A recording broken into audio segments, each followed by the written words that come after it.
from the announcement that no officials will be sent to the Beijing Winter Olympics to cancel a large number of American flights to China operated by Chinese airlines.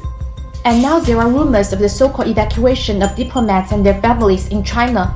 The series of actions taken by the United States to suppress China have not completely stopped it, even continuously upgrade and brush the lower limit. According to informed sources, the U.S. State Department is considering authorizing U.S. diplomats in China and their families to evacuate. The reason is that China's epidemic prevention policy is strict. The Beijing Winter Olympics has entered the countdown. Athletes from various countries will arrive in Beijing by special train for centralized isolation. This is not only an effective guarantee for their own safety, but also an important guarantee for the smooth holding of the Olympic event. Such initiatives are in full compliance with the Vienna Convention on Diplomatic Relations, the Vienna Convention on Consular Relations, and other relevant provisions. It has fully taken into account the comfort and legitimate rights and interests of diplomatic and consular personnel. When it comes to epidemic prevention and control, China is currently the safest country in the world. The number of confirmed cases and deaths in the United States rank first in the world.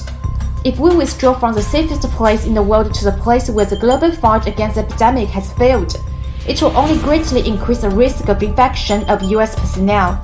This is what normal people understand. Don't some American politicians know? The decision-making of American politicians is completely irrational, which further exposes the essence of American bullying.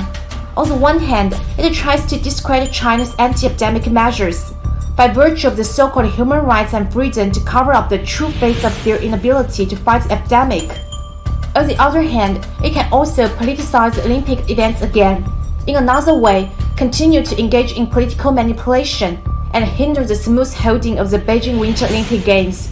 Please American politicians know, discrediting China and disrupting the Winter Olympics will only be to lift a stone and hit yourself in the foot.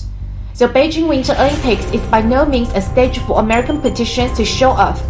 Which country has done better in epidemic prevention and control? People all over the world will naturally have skills in their hearts. In an attempt to discredit China with strict epidemic prevention measures is wishful thinking. It will not affect the strong support and earnest expectation of the international community for China and the Beijing Winter Olympic Games.